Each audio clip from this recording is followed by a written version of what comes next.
জনগণের কাছে দায়বদ্ধ। জনগণের সুখে দুঃখে আমরা পাশে থাকবো সবসময়।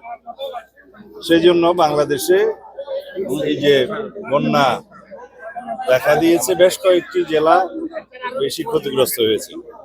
তার মধ্যে চট্টগ্রাম বিভাগের 5টা, দেশের অন্যান্য অঞ্চলেও আছে, সিলেট বিভাগে আছে, অন্যান্য অঞ্চলেও আছে। সর্বত্র আমরা সমন্বিতভাবে এই ত্রাণ কার্যক্রম পরিচালনা করছি।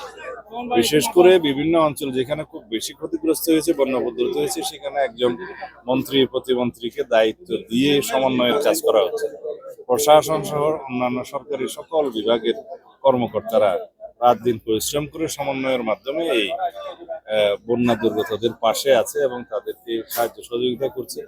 আর যে সমস্ত অবকাঠামো বিনষ্ট হয়েছে সেগুলো আমরা জরিপ করছি।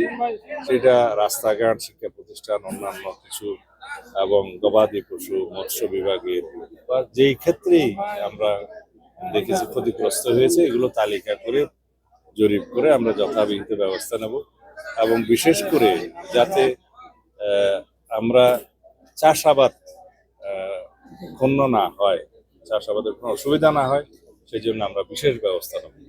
যে এখানে বীজের দরকার, চারার দরকার, সার সহ অন্যান্য কৃষি উপকরণের দরকার, সেটা আমরা প্রয়োজনীয় ব্যবস্থা খুব তড়িৎ গতিতে নেব, যাতে করে আমাদের কৃষি উৎপাদন ব্যাহত না হয়। মাননীয় আপনারা একটা প্রস্তুতির কথা বলছেন জলবায়ুর অভিঘাত মোকাবেলায়। এই ধরনের বন্যা কিংবা প্রাকৃতিক দুর্যোগগুলো আমাদের দেশে হরহামেশাই হচ্ছে বা হবে। সেই জায়গা থেকে বিএনপির প্রস্তুতির জায়গাটা কি, বা ভবিষ্যতে আপনারা জলবায়ুর যে অভিঘাত সেটি মোকাবেলায় কি প্রস্তুতি নিচ্ছেন, আসলে আপনাদের পদক্ষেপগুলো একটু জানতে চাই।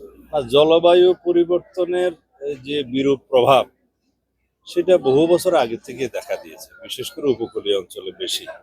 সেই জন্য আমরা যাতে জলবায়ু পরিবর্তনের এই ক্ষয়ক্ষতি থেকে আমরা বাঁচতে পারি, সেই জন্য ব্যাপক উপকূলীয় বনায়ন সহ অন্যান্য অঞ্চলে বনায়নের পদক্ষেপ গ্রহণ করা হয়েছে।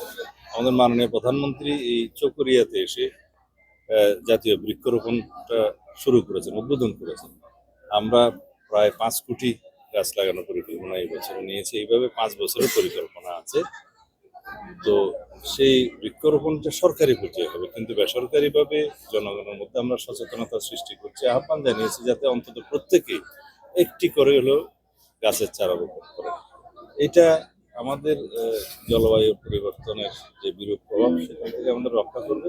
পাশাপাশি আমরা খাল, নদী, নালা খননের মধ্য দিয়ে যাতে বন্যার পানি দ্রুত নেমে যায় তার ব্যবস্থা করা এবং পরিবেশকে রক্ষা করার জন্য, এবং নদীতে যাতে পানির আমরা বলি রিজার্ভার সৃষ্টি হয়, প্রাকৃতিক রিজার্ভার, জলাধার, এগুলো নির্মাণের ব্যবস্থা নেব। সেটা আমাদের পরিকল্পনা আছে, সেটা আমাদের ঘোষিত পরিকল্পনা।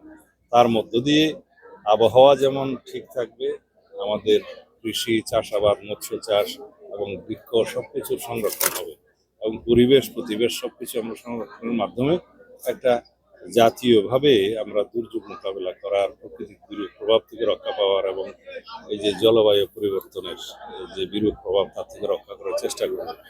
এর ফল হিসাবে আমরা কৃষি উৎপাদন তাকে বৃদ্ধি করতে পারব, যেটা সাংবৎসরিক আমাদের পানির প্রয়োজন হয় এবং শুষ্ক মৌসুমে পানির প্রয়োজন হয়। সেই জন্য আমরা রিজার্ভার সৃষ্টি করি, যেটা শহীদ রাষ্ট্রপতি জিয়াউর রহমান শুরু করেছিলেন খাল খননের মধ্য দিয়ে। সেটাকে আমরা আরো গতি বাড়াচ্ছি, পরিমাণ বাড়াচ্ছি, যাতে খাল, নদী, নালা সংস্কারের মধ্য দিয়ে, খননের মধ্য দিয়ে আমরা ওয়াটার রিজার্ভার, পরিবেশ রক্ষা করা, বৃক্ষরোপণ করা এবং মৎস্যসহ অন্যান্য সকল কিছুর প্রজনন বৃদ্ধি করা, এগুলো চেষ্টা করি। পাশাপাশি কৃষি উৎপাদনের দিকে আমরা নজর দিয়েছি, যাতে আমরা খাদ্যে স্বয়ংসম্পূর্ণ থাকতে পারি।